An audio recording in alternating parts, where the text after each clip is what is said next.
Olá, sejam todos bem-vindos a mais uma live do programa Reflexões Pedagógicas, diálogo entre a teoria e a prática, que discutirá o seguinte tema: organização e sistematização do trabalho pedagógico nas escolas do campo. Essa live foi elaborada pela equipe da DED, SUPED, CEMED. Para quem não atua na nossa rede escolar, esclareço que os Reflexões Pedagógicas é um programa de formação continuada da Secretaria Municipal de Educação de Campo Grande MS, por intermédio da Superintendência de Gestão das Políticas Educacionais, SUPED. Para a realização dessa live, contamos com o apoio da Divisão de Tecnologias Educacional, que é a DTEC, e da Divisão de Educação Especial, ambas da SUPED. Agradeço também aos tradutores e intérpretes de Libras, Walterley e Solange.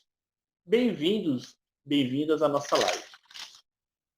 Meu nome é Wendel Cedrão, sou professor da REME há 10 anos, atualmente faço parte da equipe de educação no campo, da Divisão de Educação e Diversidade, DED, SUPED, CEMED.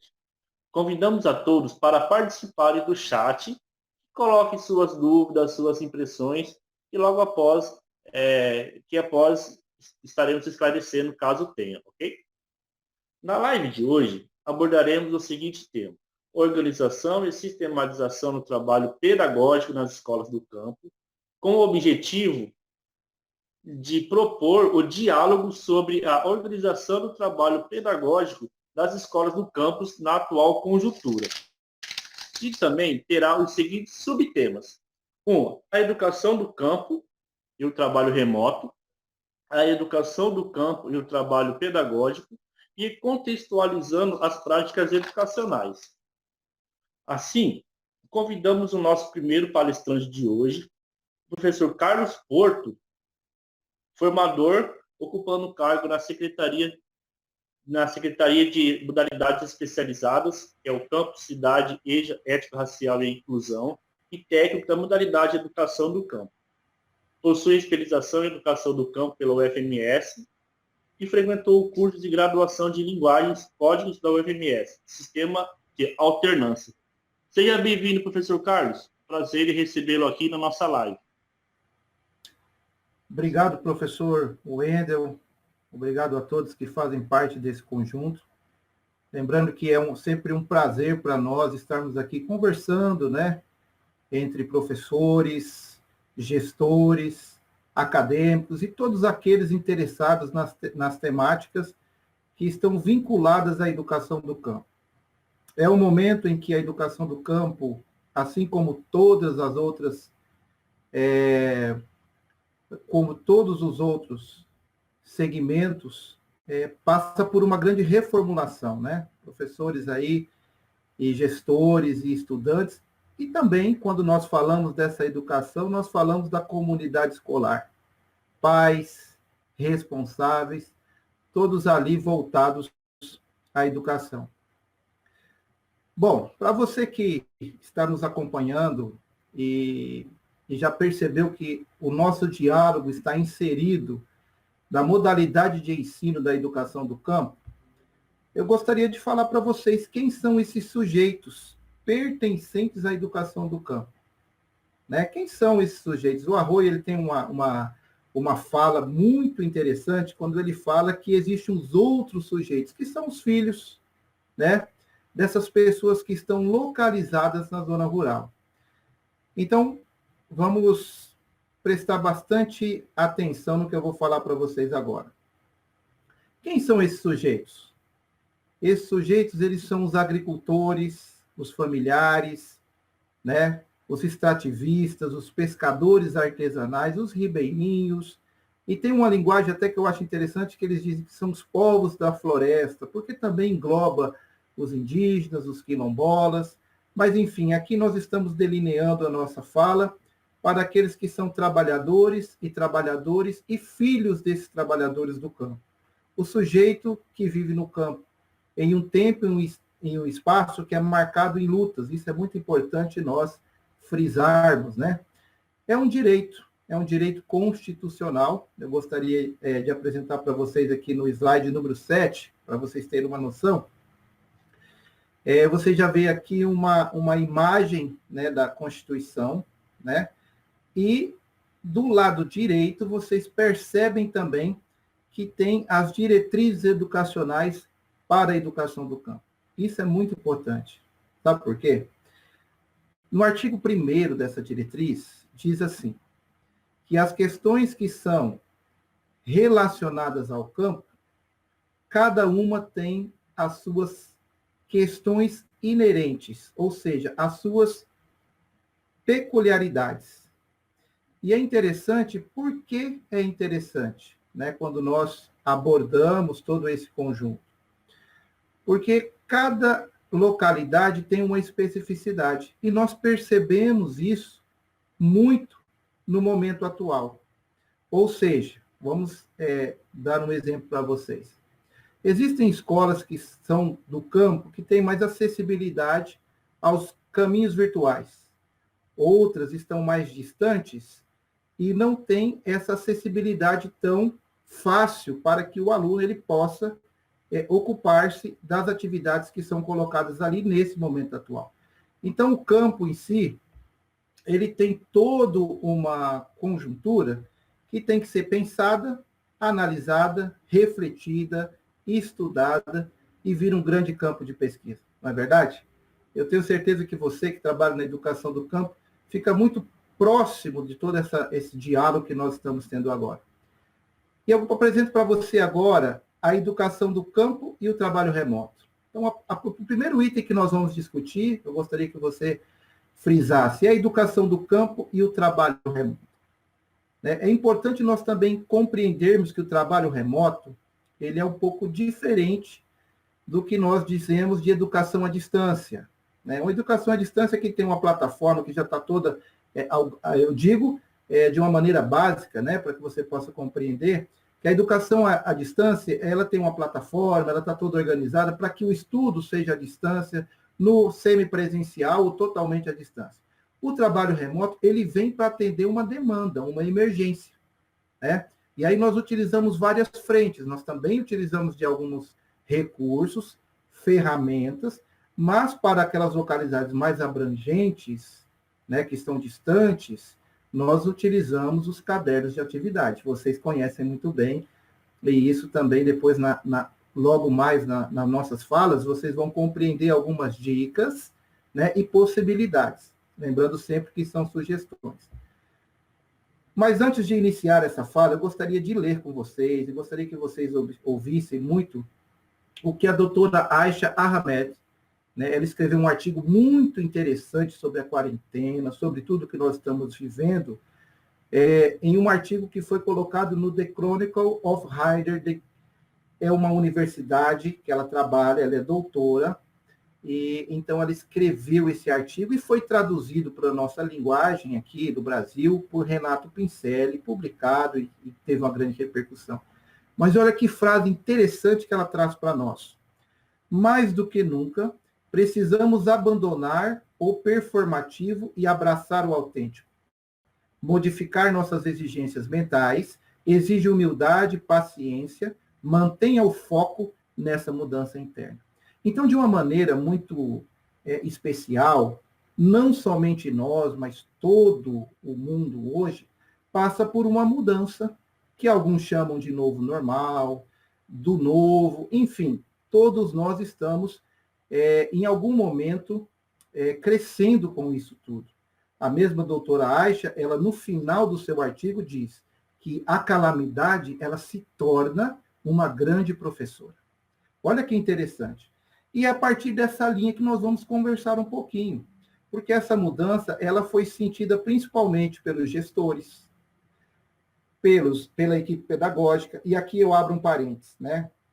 Quando eu falo equipe pedagógica, eu me remeto ao coordenador, ao supervisor, ao orientador e ao apoio pedagógico. São importantíssimos. Então, nesse slide que vamos apresentar agora, já em seguida para vocês já percebam que tem algumas alternativas que estão sendo muito utilizadas hoje.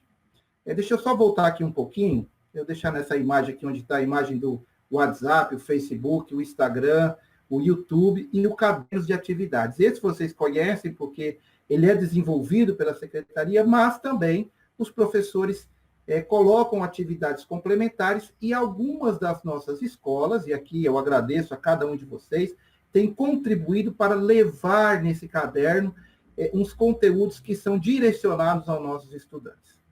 Para você também que está nos acompanhando, nós temos hoje no município de Campo Grande 8 escolas e 4 extensões. Nós atendemos 2.180 alunos e temos nesse corpo, que eu vou dizer somente dos professores, 291 profissionais, que são os professores, mas além deles nós temos os coordenadores, gestores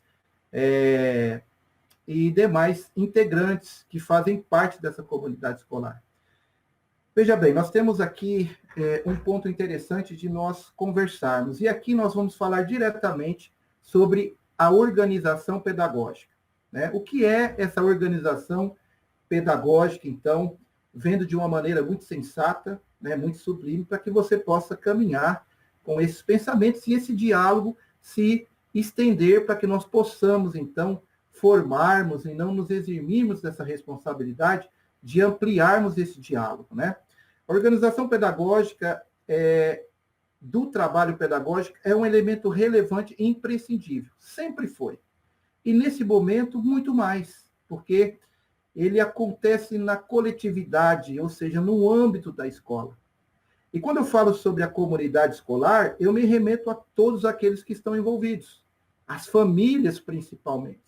Então, o coordenador pedagógico, o gestor, né, da escola, assim como os professores, eles podem contribuir como? Eu sempre acredito, e agora eu apresento para você a visão de Lopes, que eu acho muito interessante, né?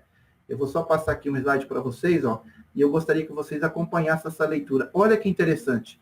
É a educação que mantém viva a memória de um povo e dá condições para o quê? A sua sobrevivência, para a transformação do mundo natural, social e de si mesmo. Olha a importância da educação. Olha a importância de nós termos ali um trabalho entre todo esse conjunto, né? Entre gestores, entre a equipe pedagógica, os professores, a comunidade escolar e o estudante.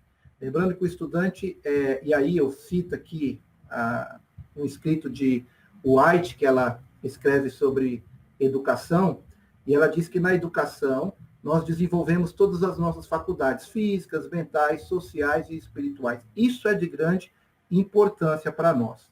Muito bem. Então, a escola ela tem uma função social muito importante. Mas já eu falo especialmente com você, diretor, com você, coordenador, professor, estudante e também pais. Perceba, qual é a função social da escola? Acompanha comigo na sequência. Muito bem. Cabe à escola, enquanto função social, assumir uma postura humilde. Isso é importante. A humildade, ela nos coloca para servir todo esse contexto, para servir toda essa situação a qual vivemos. E é muito importante, nesse momento, nós servirmos e mantermos uma postura humilde, ou seja, sustentada nas experiências, porque cada um de nós conhecemos a nossa realidade.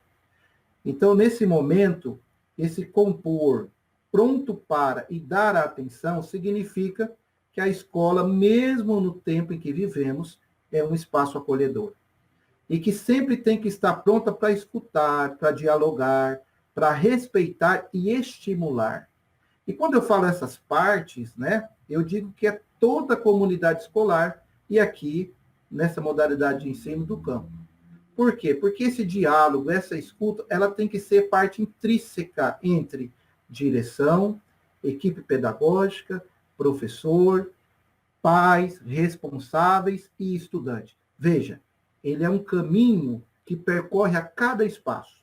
E nós temos que estar muito atentos a isso. Em sequência, eu digo para você que todo esse conjunto, ele requer o quê? Olha só, vou passar aqui para vocês darem uma olhada junto comigo, que a função social da escola, ela tem que ser sempre numa perspectiva humanizadora. Isso é importante. Por quê? Porque o diálogo que nós temos gera a escuta. E a escuta, a compreensão. E a compreensão, ele dá o quê? A condição de estar com o outro, de entender a realidade do outro. E permite que nós conheçamos essas novas realidades. Por isso é importante nós sabermos que o campo ele tem as suas especificidades e devem ser respeitadas e trabalhadas de maneira a não nos eximirmos da responsabilidade de estarmos em conjunto com toda a organização, desde a secretaria, para levar esse atendimento ao nosso estudante, mas de uma maneira segura e possível. E sermos humildes para reconhecer os nossos limites. E termos também humildade para trabalhar dentro das nossas potencialidades. Perceberam como isso é interessante? Então, quando eu falo nesse olhar, e quando eu falo sobre esse trabalho pedagógico, ele tem que ter 4 focos muito interessantes: coordenador, diretor, professor, para que nós possamos trabalhar com esses estudantes. Olha só, o primeiro foco, e aqui eu apresento para você já em sequência, é foco e empatia. O que quer dizer isso? Se você olhar lá em cima, lá no item 1, diz que é redirecionar o olhar da comunidade escolar para essa nova realidade. Perceberam? Nova realidade, a qual nós vivemos agora, a qual eu e você faz parte. E quando eu falo em empatia, é de levar em consideração as demandas, né, e as necessidades que estão ao nosso redor. Nós podemos organizar meios e, sabe aquele de ouvir?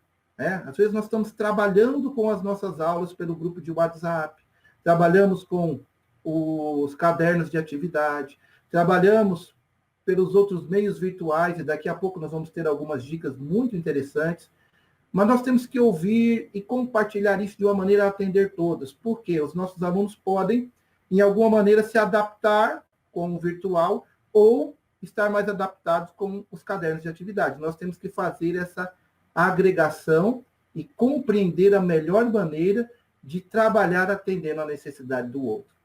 O segundo é o respeito. Nós temos que respeitar, né, os estudantes de forma atenciosa. O terceiro é aprender a lidar com a nova realidade. Olha que importante. Nós temos que aprender a lidar com tudo isso, porque nós, como profissionais da educação, também temos os nossos anseios, as nossas dúvidas, os nossos acertos, né, os nossos erros, e nós temos que saber lidar com tudo isso. E é muito importante e exige muito de nós, professores. E a criatividade, que é esse ponto interessante, é que eu falo, é de dar novos significados a essas oportunidades que se abrem no momento. Agora, você quer ver que interessante? É que nós falamos de uma maneira muito abrangente, e nós englobamos toda a comunidade escolar. Mas eu apresento para você aqui, Eban, é muito importante estar alinhado à gestão, à equipe pedagógica e o docente nos 4 itens apresentados. Levar em consideração as demandas, as necessidades que estão ao redor, como foi dito lá no início, né? Sobre as questões que são inerentes a cada realidade campesina. Subsequentemente, promover essas relações entre gestão, equipe pedagógica e docentes de forma atenciosa. Aprender a lidar com a nova realidade e dar novos significados às oportunidades que se abrem no momento. Sabe o interessante? Eu vou até aproveitar aqui, pedir licença, né, para a professora Aparecida de Jesus, que contribuiu conosco em nos orientar um pouquinho e dar um pouco dessa experiência.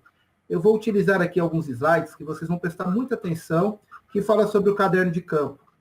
Porque é uma atividade, e agora, já falando diretamente, deixa eu só colocar aqui para frente isso, que vai falar diretamente sobre essa contextualização na prática. Perceba, nós falamos sobre a organização da parte funcional, né, na sistematização da escola, nós falamos dessa relação humana, né, entre gestor, equipe pedagógica, professor, professor e a comunidade escolar, e aqui, sim, você compreende, é o estudante, é os pais ou os responsáveis. Então, o caderno de campo ele é muito importante. Por quê? O caderno de campo ele é um instrumento pedagógico, ele é muito utilizado na pedagogia da alternância. E quem tem essa experiência de levar um caderno de pesquisa para casa, vai compreender muito do que eu estou falando. Na realidade, Carlos Rodrigues Brandão diz que nós aprendemos o tempo todo. Lembra? Nós aprendemos o tempo todo. Aprendemos em casa, aprendemos na rua, aprendemos com os nossos familiares, aprendemos na igreja. Em todo tempo nós estamos aprendendo. E por que é importante esse caderno de campo? Porque são anotações, né, daquilo que nós podemos compreender, pesquisar, e também aquilo que nós não compreendemos e podemos trazer um novo diálogo, né? Então, ele é muito utilizado. No momento em que nós estamos utilizando hoje, e nós sabemos que muitos alunos nossos da educação do campo, ora não têm acesso à internet, né? Nem à televisão. Então, é importante que aconteça um estreitamento entre esse aluno e o professor. Olha que interessante. Acontecer um estreitamento entre um aluno e o professor. Ou seja, um diálogo. E o caderno de campo ele pode contribuir como uma ferramenta necessária para auxiliar no caderno de atividades, seja ele produzido pela secretaria ou pela escola com atividades complementares que são ali desenvolvidas por área de conhecimento. Como poderíamos ofertar essa atividade? Perceba,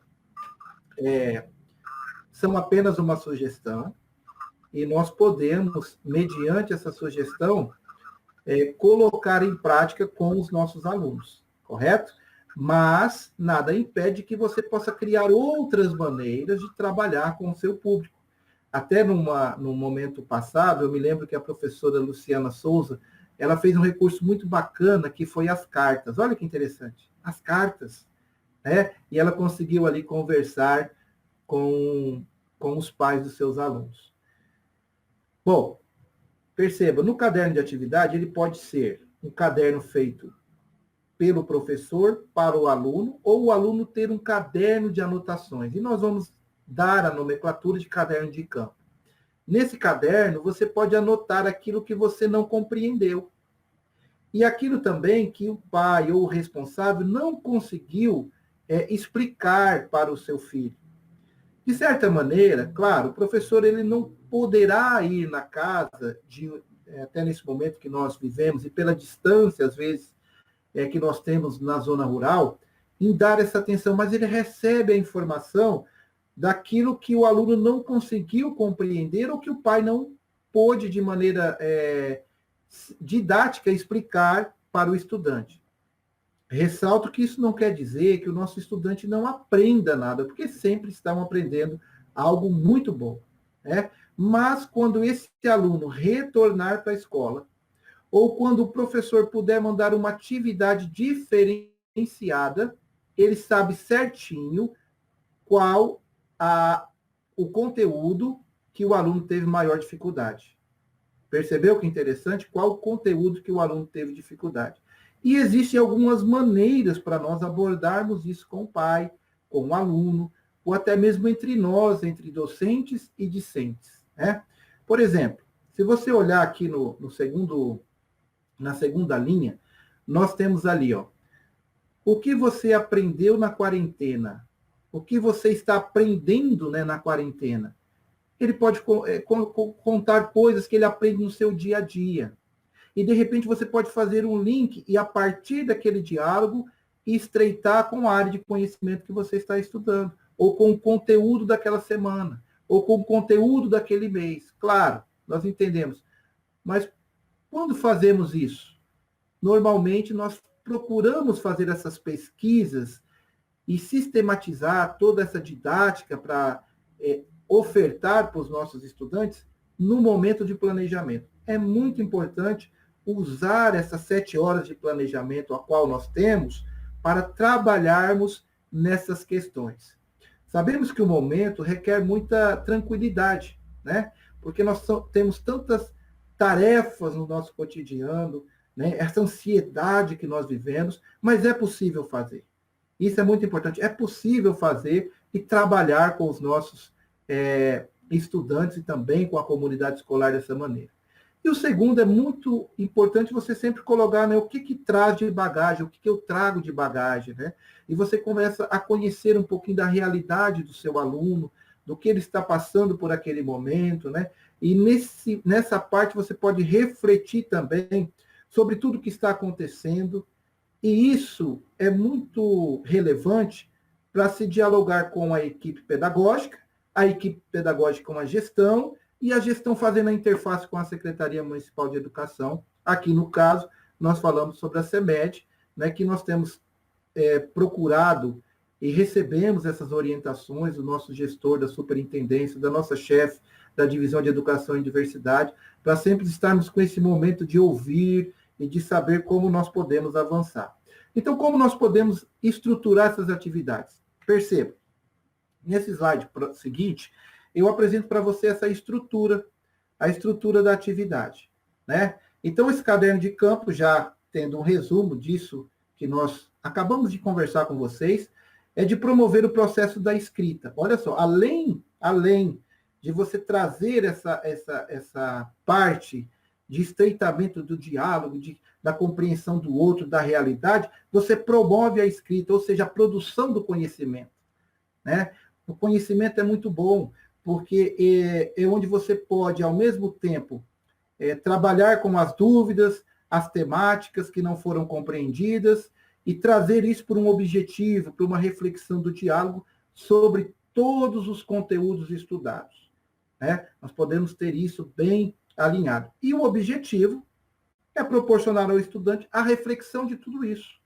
Não somente do momento, mas também dos conteúdos, das possibilidades e como nós podemos trabalhar com ele. Ressalto, nós estamos falando do caderno de campo que pode atender a comunidade que não tem acesso aos meios virtuais, mas não requer que pode ser exclusivamente deles. Nós podemos trabalhar com esse mesmo caderno de campo para toda a comunidade da educação do campo. Inclusive, eu sigo dizendo, as que têm acesso aos meios virtuais, também agregar esse caderno. Então, a organização ela vai variar de acordo com a escola, né? Cada escola, né, tem a sua especificidade e cada professor tem a sua criatividade. Então, você pode refletir qual a melhor maneira de se trabalhar com esse caderno. Apresento para você agora a condução, né? Como essa atividade pode ser conduzida? Bom, você pode trabalhar em grupos pequenos ou grupos maiores, envolvendo a turma, inclusive nas salas multisseriadas, a qual nós temos hoje na nossa educação do campo. E, além disso, nós podemos trabalhar na educação infantil, no Fundamental 1, no Fundamental 2 e ensino médio. Olha que interessante. Então, o professor da escola, ele tem autonomia de escolher a melhor maneira e dialogar com o seu coordenador, orientador, supervisor ou apoio pedagógico, né? Um caminho que seja relevante para trabalhar todos esses assuntos. E isso é muito importante, né? Então, como fala final como fala final dessa possibilidade, desse instrumento pedagógico, essas anotações elas podem ser compartilhadas entre os professores, e aqui eu até digo entre a secretaria, e além disso, é uma coleta de dados muito importante para ser usada em pesquisas, em artigos, em resumos extensivos e outros. É um resumo, é uma pesquisa, pode se transformar em um artigo e contribuir muito para a educação do campo, não somente no nosso estado, mas no nosso país e também no mundo. Bom, eu falei de uma parte onde nós podemos agregar um instrumento pedagógico para trabalhar em conjunto com o caderno de atividade e os meios virtuais. Mas os meios virtuais, algumas das nossas escolas também têm essa projeção. E nós sabemos, né? Então, eu gostaria de dizer isso para você, que o professor Marcos, né, professor Wendel, ele vai trazer para nós agora como trabalhar essa questão do meio virtual. Espero ter contribuído com vocês e um grande abraço. Ô, professor Carlos, obrigado pelas suas contribuições, tá? Foi de suma importância para a educação do campo. Então, agora, como o professor Carlos havia dito, nós vamos receber o professor Marcos de Oliveira Monteiro, formado em Pedagogia e Artes Visuais pela UFMS e possui mestrado em Ensino de Ciências também pelo UFMS. Atualmente, ele é técnico da modalidade de Educação do Campo, DED, SUPED, CEMED, de Campo Grande, MS, que abordará o subtema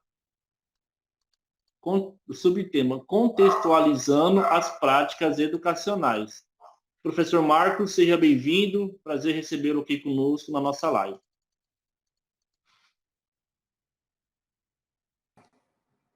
Obrigado, professor Wendel.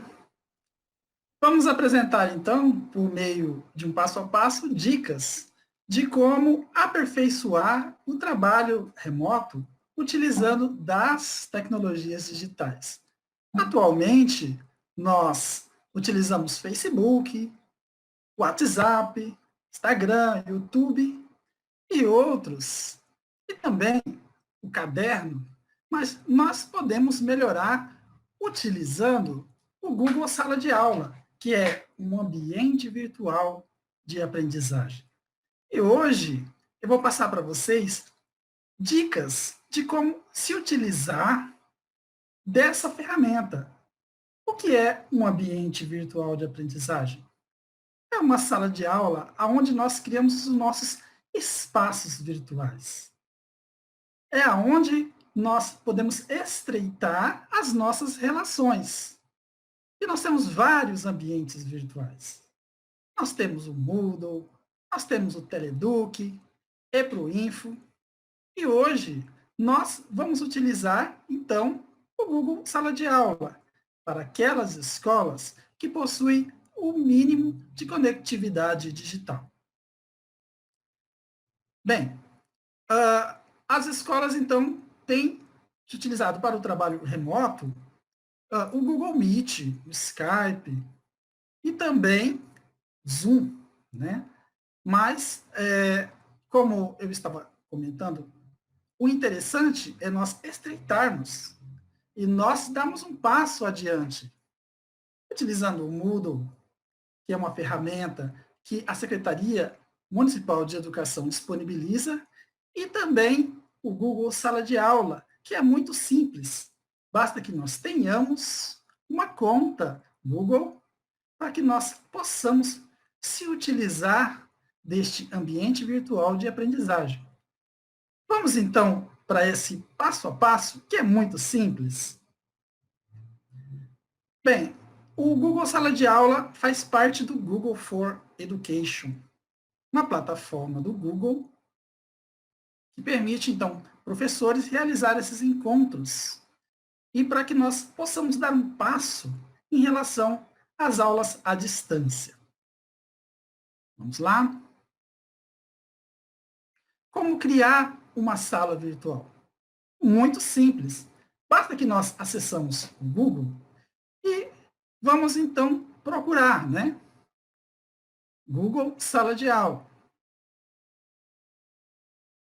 Nós façamos o nosso login e, como vocês podem perceber, no canto superior direito, no slide anterior, nós vamos observar o nosso log, ou seja, o nosso nome, e do lado nós vamos ter o ícone do Google Apps. No Google Apps, nós vamos procurar a ferramenta Google Sala de Aula. Isso quando nós estamos utilizando um notebook. No celular é mais simples ainda. No Android, basta que nós procuramos, então, no Play Store, Google Sala de Aula. E também no iPhone ou iPad, nós podemos procurar no aplicativo Apple Store Google Sala de Aula. Muito simples, não? Basta, então, que nós acessamos essa plataforma e pronto. Nós vamos poder criar o nosso ambiente virtual.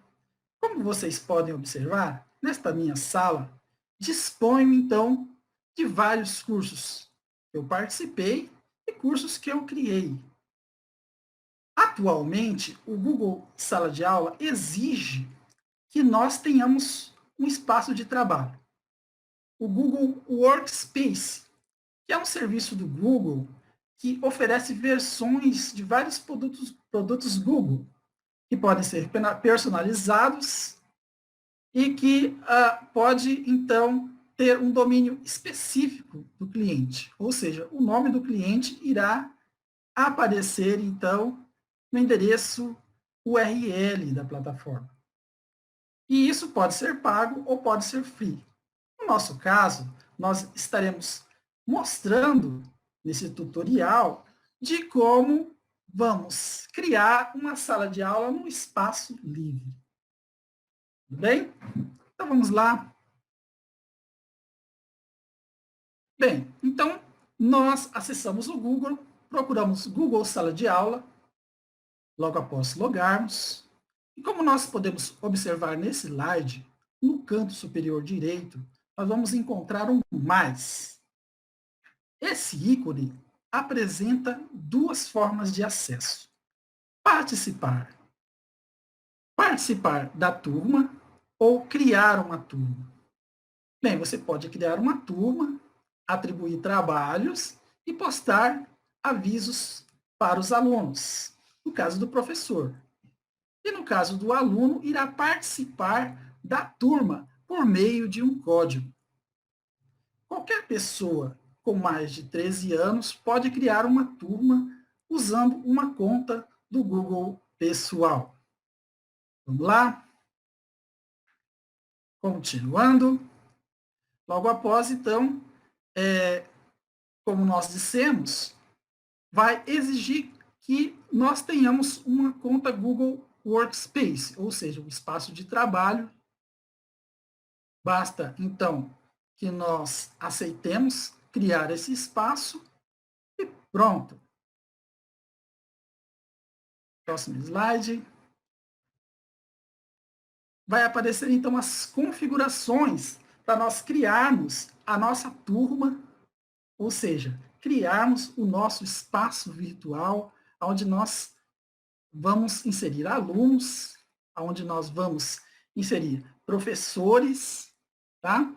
E nós temos aí, então, essas configurações, esses espaços de preenchimento, com o nome do curso, a sessão, o assunto e o tipo de sala. Basta, então, que nós cliquemos no botão criar. Ok? Para o próximo. Pronto. Nós agora já estamos com o nosso espaço de trabalho. Como vocês podem observar, existe um código, tá? Esse código está em destaque aí no nosso slide. Por meio desse código, nós vamos inserir os nossos alunos. Basta, então, que nós convidemos os alunos, né, por meio de outras plataformas, por meio do WhatsApp, por meio do Skype, por meio do Meet, que nós disponibilizemos esse código para que o aluno possa acessar o nosso espaço de trabalho. Continuamos. Bem, esse é o layout da nossa plataforma. Nós temos o mural, atividades, nós temos pessoas e outras configurações. Essas são as mais importantes. O mural irá apresentar todas as atividades ou avisos que o professor irá configurar na sua plataforma. Bem, em atividades, nós vamos, então, estar apresentando aos alunos aquilo que nós planejamos para o nosso espaço, ou seja, aquilo que nós objetivamos para o nosso espaço, para o nosso encontro virtual. Então, vamos clicar em atividade. Pronto. Nesse layout, vai apresentar um painel de atividades do Google Sala de Aula. Neste local, nós vamos disponibilizar as atividades importantes que os alunos irão fazer, né, para que nós possamos acessar esse espaço virtual. Nós temos que estar configurados, ou seja, nós temos que estar com permissão de professores. Irá apresentar esse botão criar, aonde nós teremos acesso às atividades, atividades com teste, pergunta, material, reutilizar, postagem e tópicos. Vamos analisar cada uma dessas possibilidades? Adicionar ou criar materiais. É possível, então, criar arquivos, né? Documentos, apresentação, planilhas, desenhos e formulários do Google. Essa atividade, então, é uma das atividades mais simples, aonde o professor pode criar, por exemplo, um vídeo, né, com seus alunos. E ali adicionar vídeos, né, adicionar passo a passo de como o professor irá exigir essa atividade. E também o professor poderá deixar modelos de apresentação, de planilhas, de desenhos, né? Inúmeras as possibilidades. A próxima é atividade com teste.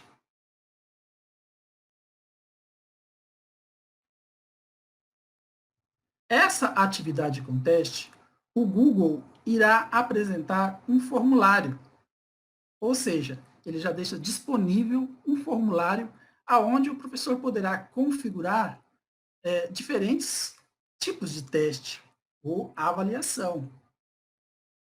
E o próximo, uma pergunta simples. Então, o professor, nesse espaço, ele irá adicionar uma atividade de pergunta, também as descrições e também, abaixo, ele pode anexar arquivos ou solicitar anexo de arquivos para os seus alunos. O interessante também é que o professor poderá programar datas de entrega, pontuação. Como vocês podem observar à direita, em todas as atividades, ele poderá configurar diferentes maneiras de exigir esse material. Ele pode agendar e programar para que o aluno entregue na data específica de uma semana, de um mês, e depois essa atividade se fecha. E o aluno não poderá mais acessar. Seguindo,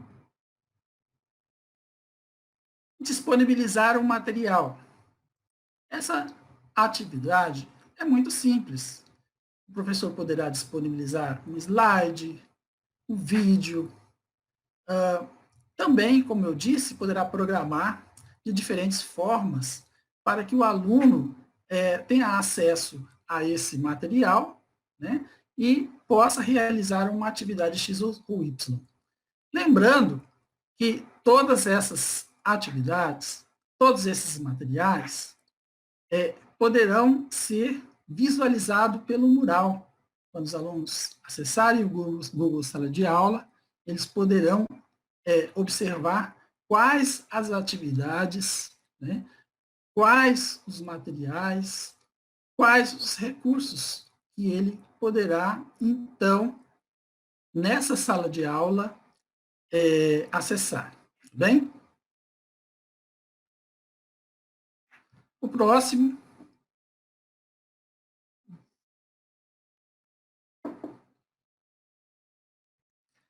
Bem, o professor poderá planejar tópicos de atividade, ou seja, conforme o seu planejamento, o professor poderá disponibilizar módulos, poderá configurar tópicos, configurar aí divisões no seu trabalho. Por exemplo, o professor de biologia vai trabalhar o tópico 1, o professor de história o tópico 2, e assim, conforme o seu planejamento, ele irá organizar a sua sala de aula virtual de uma maneira que seja compreensível e que também ele pode estar programando esse tópico para que ele possa ser aberto em determinadas datas, conforme a agenda, conforme as configurações de seu planejamento. Muito simples, não? Então, o Google Sala de Aula é uma possibilidade incrível para que o professor ele possa, de certa forma, alavancar do trabalho remoto em direção a uma educação à distância que seja de qualidade. Bem, ao lado disso, o professor também poderá utilizar-se do Drive, com seus formulários, com seus editores, seja de texto, de apresentação. O professor poderá utilizar o YouTube, entre outras ferramentas. O mais interessante disso tudo é que o professor tenha um planejamento organizado, tá? Para que a aula ela seja parte de um grande corpo. E agora, como sugestão final, eu vou falar do canal, o próximo, YouTube Edu, que é um canal do Google, né, em parceria com a Fundação Lemon, e que tem materiais interessantes de português, matemática, seja para o ensino fundamental e também para o ensino médio. Tá? Para vocês acessarem o YouTube Edu, basta que vocês, por meio ali da ferramenta do mecanismo de busca Google, digite YouTube Edu, tá? E vocês estarão acessando esses materiais. Lembrando que nós temos também a TV Remi, que vocês podem estar disponibilizando, né, os vídeos nesse espaço virtual do Google. E nós temos uma ferramenta muito interessante, que é o Moodle, que nós não estaremos trabalhando nessa formação, mas em um outro momento, tá? Que existe ali N ferramentas, inúmeras possibilidades do trabalho, seja ele semipresencial ou seja ele totalmente à distância. Muito obrigado e conte conosco para que nós possamos estudar um pouco mais essas referências, para que nós possamos, então, estarmos sugerindo diferentes possibilidades de utilização dessas ferramentas e discutindo esses autores para que nós possamos entender um pouquinho mais das tecnologias na educação e aproveitar muito mais delas, inclusive no Google Sala de Aula. Disponha! Muito obrigado, professor Marcos, pela sua excelente fala. Foi de suma importância, bastante clareza. Agradecemos, né, pela sua fala. Agora eu convido o professor Carlos Porto para saber se quer sugerir quer falar sobre algumas considerações finais sobre a formação. Professor Carlos Porto, deseja falar algo? Olá, professor Wendel, né, professor Marcos, um prazer participar dessa formação, né. Eu acredito que a educação do campo, ela vai muito além, e nós caminhamos juntos com essa educação, aprendendo sempre. Esse é o grande caminho, é aprender, né? E nós temos aprendido muito nesses momentos, o novo para se trabalhar com a educação do campo. E aqui eu consegui ver esses paralelos, professor Marcos, quando eu falava sobre o caderno de campo, né? Muito bem pontuado nos nossos diálogos, e o professor Marcos apresenta também as possibilidades virtuais. É um caminho que nós fazemos, que nós trilhamos, mas é de constante aprendizagem. O Arroyo, no livro Imagens Quebradas, ele traz algo interessante. Ele diz que a escola, ela vai muito além de coordenar atividades, né? Ela passa a ver, a entender, né? E, ao mesmo tempo, aproximar da realidade do estudante. Então, nós temos isso muito arraigados nessa modalidade de ensino. Agradeço aqui ao Paço Municipal, agradeço a superintendência, da pessoa do professor Leonel, a nossa chefe de divisão, a professora Magali Luzio, a toda a equipe de trabalho dessa divisão, né, a EJA, a Nurerg, né, também aos colegas do campo que estiverem conosco, né, e aqui eu também faço alguns nomes em específicos, a professora Badira, também que trabalha conosco, a professora Priscielen, a professora Aline, do Patrimônio. E essas modalidades de ensino, essas aprendizagens da Divisão de Educação e Diversidade, elas são de suma importância hoje nesse trabalho. Então, nós estamos aí abertos, né? Se vocês quiserem fazer alguma pergunta, nós sempre estaremos atendendo vocês, né? Se nós não conseguimos atender todos aqui, mas no momento oportuno, vocês podem entrar em contato conosco na divisão, que nós teremos a maior alegria, né, em atendê-los. É isso, professor Wendel, e eu volto a dizer aquela frase do Paulo Freire, né, a educação transforma o ser humano e o ser humano transforma o mundo. Muito obrigado. Pegando a fala do professor Carlos, a professora Aparecida de Jesus também, né, que tem um probleminha na net, mas que ela ajudou muito importante aqui na nossa formação. Tá? O professor Marcos quer fazer suas considerações finais, professor? Nós podemos replicar essas oficinas na escola, que é muito importante, por meio aqui desse espaço virtual, por meio de slide, fica até um pouco difícil. Realmente, quando nós replicamos a nossa tela, fica um pouco mais fácil quando nós estamos em contato, né? E é isso que nós esperamos. E logo após, então, esse momento de pandemia, né? Esse nosso distanciamento, né? Nós possamos nos encontrar e nós possamos trocar, né? Sobre todas essas possibilidades. Muito bem, professor. Vamos esperar passar logo essa fase aí da pandemia, para que todos nós possamos estar indo nas escolas fazendo essa formação diretamente com eles, ok? Então, sendo assim, né, agradeço a todos os participantes pela interação. Destaco que a importância seja de grande relevância para a educação do campo como um todo. E retomando a fala de todos, quero destacar que quando participamos dos eventos voltados à educação do campo, podemos pensar nas políticas públicas, na garantia desses direitos e avançar para novos caminhos de conquista nessa modalidade de ensino. Nos colocamos à disposição para dúvidas e esclarecimentos pelo telefone 2020-3850, que é o telefone lá do nosso setor da DED. Tá? Só pedir para falar com alguém da educação do campo, estaremos lá para atendê-los. E agradeço novamente a participação de todos. Esperamos que essa live seja mais uma contribuição para o conhecimento de todos vocês. Abraços campesinos.